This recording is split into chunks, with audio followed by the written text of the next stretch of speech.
between a true brotherly side, but by the time the match gets underway, there will be nothing brotherly about it. Instead, there will be a battle for 3 points at stake here at the Umuahia Township Stadium. And it promises to be very exciting this beautiful afternoon. Well, it's drizzling, I should say. Chinedu Efu is the captain of Heartland and is optimistic that they're going to get a result here.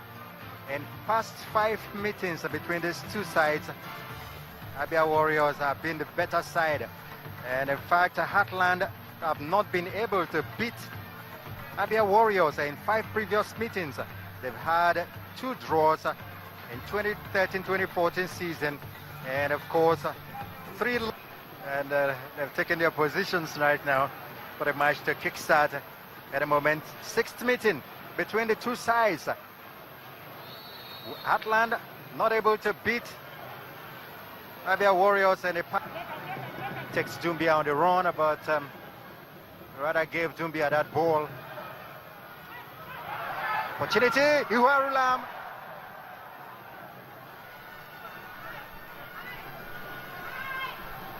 Iwarulam was well positioned, but he short.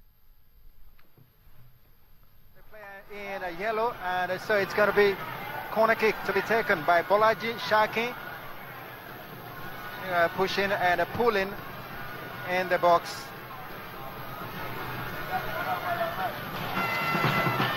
Pushing and pulling there. Iwarulam was brought down, and then Nemeka getting a verbal warning from the referee. The corner kick will come. Bolaji Shakin's corner kick comes, misses all heads. Steel ball rolling, the opportunity. Iwarulam. It's goal number 1 to Abia Warriors. Uche Iwarulam is 5th of the season. The ball was just bouncing in that box. Heartland failing to clear, and Iwarulam got it on a platter and struck it with his left foot. Well, it's always interesting when we see the Oriental derby, that one between Heartland and Abia Warriors. Good football in displaying from the Nigeria Professional Football League. We'll talk about that one, what the papers are saying, and more from your exciting world of sports. Chinasia Ibonye joins us now. Chinasia, good to have you around. Always a pleasure, Oscar. I know you're smiling. I don't know about you. I told you that the CAFs can spring an upset. They did. Yeah, they did. They did actually, because from 3-1 down, come on, it's a huge upset from 3-1 down. Nobody has ever done that in the NBA Finals, and nobody saw it coming. You remember Golden State did this to Oklahoma City Thunder in the Western Conference Finals, and nobody thought they would be paid back in their own coin, and it happened. I don't know what happened to Steph Curry in this series. A lot of people have been talking about injuries, you know, his elbow, his knee, and all whatnot. The most outstanding Golden State player for me in this series was Draymond Green. And during the game, I tweeted something. I asked if Draymond Green had been suspended for Game 5, would we be having a Game 7? Because, you know, he was so dominant going into those first 4 games. And in the 5th game when he was suspended, that when CAF started their comeback, winning the 5th game and the 6th game. That 5th game at the Oracle Arena, if Draymond Green was there, I don't know if the story will be different, but, you know, I'm so happy for LeBron James finally winning a title with his team, Cleveland Cavaliers. I understand the frustration he's been through, the whole talk about Steph Curry coming, the new kid on the block. You know, you can understand James's frustration, because James came into this league as a teenager with so much hype. So he's been playing with that pressure all through his career. Unlike Steph Curry. Steph Curry was even #1 draft pick. Steph Curry was, I think, 7th, 8th. You know, he was drafted by Golden State. Of course, New York Knicks were going to draft him if Golden State didn't take him. But apparently, what I'm trying to say, he didn't come into the league with so much pressure. He just started, he grew into his own. But LeBron James had been scrutinized from high school. And he's been delivering, whether you like it or not. 6 straight finals.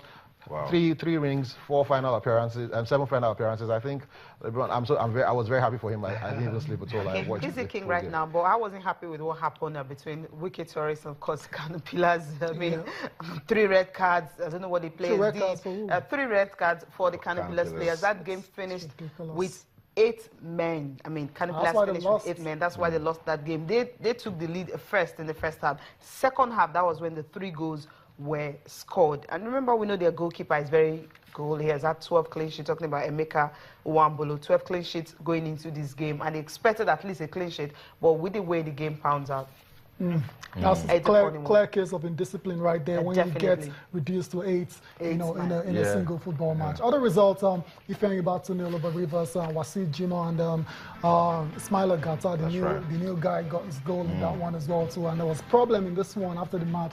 Chinasa, I'll let you talk about it. MFM losing at home at the Agege Stadium to 3SC. What happened after that game? Well, nobody expected what happened from the fans. Fans in quote.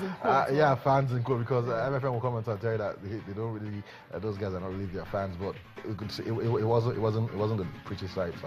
We just hope that these things will go out of football. That's what we've been trying to do, and unfortunately, it's not just in Nigeria. We've been seeing it in the whole Euros, you know, fans going out to hooliganism and everything. It's a bit different. I just hope that. But they've been trying. The LMC have been trying to actually curb it, you know, with stiff punishments and everything. So I hope they would follow suit and do the needful for this particular one too. Okay. Another one that got us talking is Austin Eyimba. What happened? Well, I don't know, the CAF Champions League. Chinasia, they need to do more. Everybody needs to do more. So now, no stories. If you cannot win your home game, it means you need to travel away and win. Yeah, they definitely need to. It was possible to start losing at home to of course, everybody come out and tell you the pedigree of Zamalek, this blah blah blah blah blah blah. But hey, it's 11 players against 11 players on the pitch, and Eyimba did not have an excuse to lose that particular game. Particularly the time they considered the goal. You know, they could have come back and everything. I don't think, like you said, they need to show us that they are ready for this. They need to go back and actually come out and prepare and say, you know what, we want to go find this tournament, because right now they definitely have to pick points away from home and make sure that they try, because you know, I think when the draws were made, when we talked about it on the show, we talked about the fact that Eyimba, if they can win all 3 home games, that's 9 points at least, and get a point or 2 away from home, it will guarantee them qualification to the semi-finals. But right now, they've already lost 1 home game, so we're talking about 9 points. If they could get 9 points guaranteed, so they have to look for that 3 points somewhere else. Maybe in South Africa, in Egypt. They get it in South Africa. They can also get it in Egypt. But it's just a wake-up call. It's the first game from the group phase, so you need to bounce back. Never a good way to start. Of course, not a good way, but they need to bounce back. But you won't just blame Eyimba alone. I mean, Hanale lost away from home to Zesco. Why do you keep bringing that lost away from What's going on with Alali? Yes, Setiv actually lost. No, not the papers. Let's let China Remember, let this son that once they gave away from Algeria. So there were a lot of away wins. You know, all the games. A lot of away wins. I mean, Match day 2, Eyimba 2 will win away from home. Zamalek won away, so 3 away wins. Yeah, that's the point we're trying to make. They need to go to South Africa and get a win. Also get a win. That's my point. Let's leave it at that, guys. Okay, China, let's talk about the Euros now. We just have about 2 minutes to get that done. Any talking points? Albania. Definitely Albania. Although it wasn't a surprise for me, because I wrote about it. I talked about the fact that Albania showing more heart than the Romanian side. So I felt Albania would go out and get that result, and they did. You know, so I think they've been the story so far for us, getting 3 points. But I don't think it will be enough for them to qualify, because right now they are 3rd on the table. When you talk about the best placed 3rd place teams, they are 3rd on the table right now, and they are the only ones that have played 3 matches. So when the others play, they might just use up the position, and I would actually like them to qualify. That would be nice, so that Portugal can also go away from the group stage. Okay, England will be in action today. Wales will also be in action. We'll see in the final round. It's been concluded. We'll see how it's going to pass that and see the team that will get into the quarterfinals. Thank you so much, Chinasa, for coming on the program. Always a pleasure, Cecilia. Thank you for joining us. I'm Cecilia Amolve. Enjoy the rest of your day. I'm Taya Salam. And it gets interesting when the debate starts, particularly with sports fanatics. So, of course, in the studio, keep talking to us on Twitter, channels _sports, Facebook, channels -sports. I'm Austin Okonakman. In everything you do, remember to keep talking sports. Bye for now.